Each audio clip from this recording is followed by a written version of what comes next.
When someone says they hate people, we often take that statement at face value and assume bitterness or cruelty. But psychologically, hatred rarely begins as hostility. More often, it begins as pain.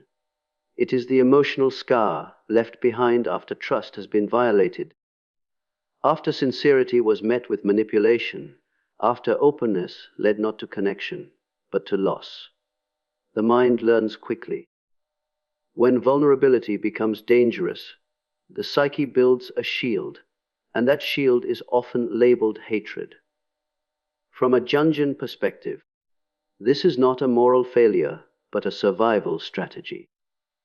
The individual is attempting to preserve the self by closing emotional doors that once stood open.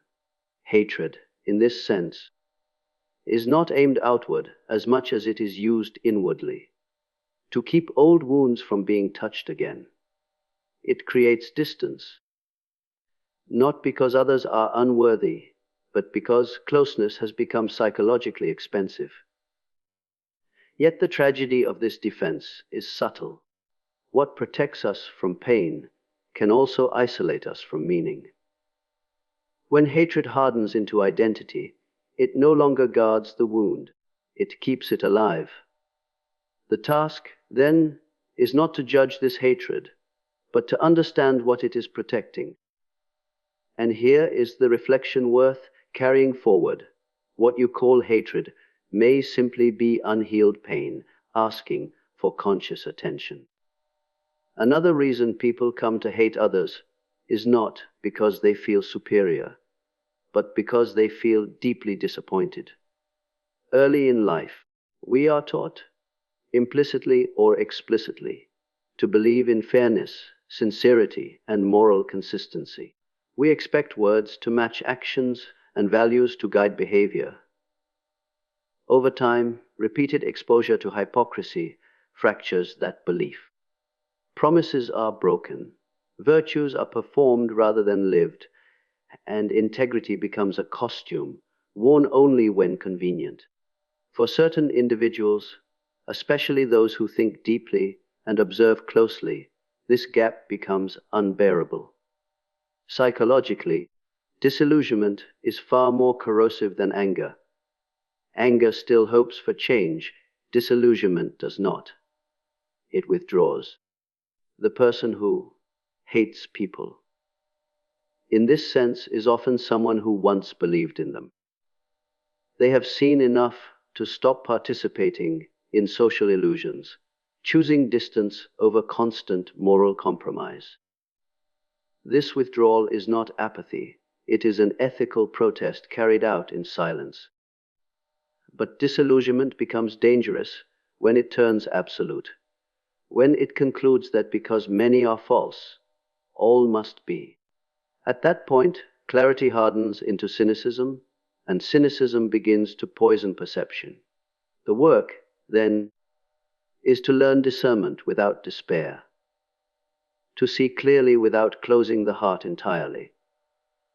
At a deeper psychological level, hatred toward people often reveals less about others and more about what remains unresolved within the self. Carl Jung called this the shadow, the parts of our personality we deny, suppress, or refuse to acknowledge. These elements do not disappear, they wait. And when they are ignored, they are projected outward. We begin to see in others what we cannot tolerate in ourselves: weakness, selfishness, dishonesty, dependency, even cruelty. This is why hatred can feel so intense and personal. The emotional charge is not proportional to the external behavior alone. It is fueled by inner conflict. When someone triggers our shadow, the psyche reacts defensively, as if under threat. Hatred becomes a way of distancing ourselves from traits we fear might exist within us, even if only in potential. Jung warned that the more unconscious the shadow remains, the more power it holds. People who claim to hate humanity often have a highly developed moral identity, yet they struggle with the darker, more instinctual parts of their nature. Instead of integrating these aspects consciously, they condemn them wherever they appear. The task of psychological maturity is not to eliminate the shadow, but to recognize it. Because the moment you stop projecting it onto others, hatred loses its grip, and self-knowledge begins. For many individuals, what appears as hatred toward people is actually the result of chronic emotional overstimulation. Not everyone is built to constantly process the moods, expectations, and unspoken demands of others. Highly perceptive minds absorb more than they can comfortably discharge. Over time, this creates a form of psychological fatigue that does not announce itself as exhaustion, but as irritation, withdrawal, and eventually rejection of social contact altogether. In modern life, this burden is intensified. We are exposed not only to those physically present, but to the endless emotional noise of society. Opinions, conflicts, outrage, and performative empathy. The psyche was never designed to carry this much collective tension. For sensitive or introspective individuals, the nervous system begins to associate people themselves with depletion. Hatred, in this context, is not hostility. It is a signal that the inner threshold has been crossed. Jung understood that withdrawal can be both pathological and necessary. When the psyche is overwhelmed, retreat becomes a way to preserve inner order. But when withdrawal hardens into isolation, renewal becomes impossible. The challenge is not to shut the world out, but to regulate engagement consciously. And the reflection is this: before you condemn your aversion to people, ask whether your mind is simply asking for rest, not rejection. Another source of this so-called hatred lies in a fundamental conflict between truth and social comfort. Many people survive through adaptation. They soften their opinions, hide their doubts, and wear agreeable masks to maintain harmony. But some individuals find this psychologically unbearable. They experience small talk as deception, politeness as avoidance, and social rituals as a quiet betrayal of authenticity. Over time, this creates not just frustration, but moral tension.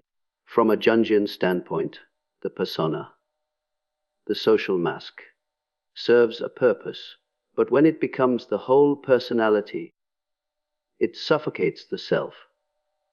Those who hate people often sense this falseness instinctively. They are not rejecting connection itself, they are rejecting performance. Solitude becomes preferable to relationships that demand self-betrayal. In this light, withdrawal is not antisocial behavior, but an attempt to protect inner coherence. However, authenticity can easily turn rigid.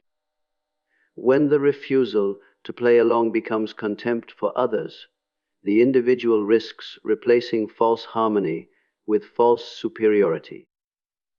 Truth loses its liberating quality when it is used as a weapon rather than a compass.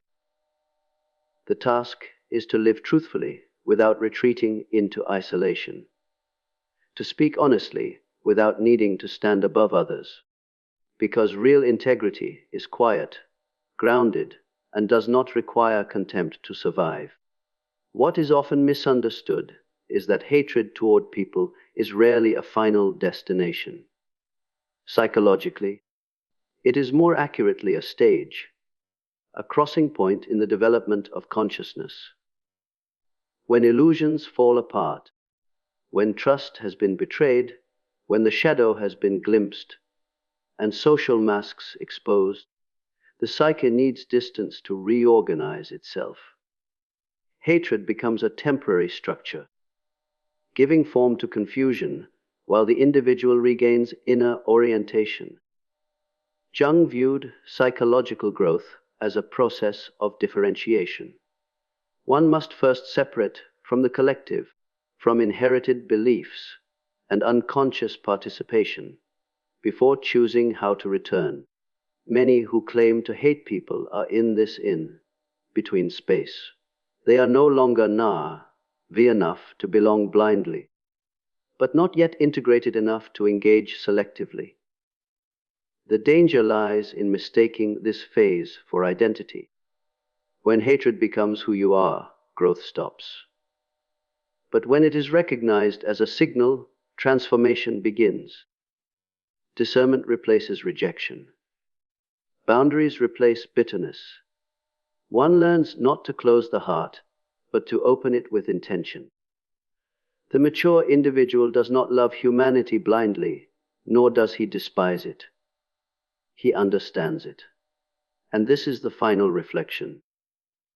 Hatred may mark the moment you wake up, but wisdom begins when you decide what kind of person you will be after awakening.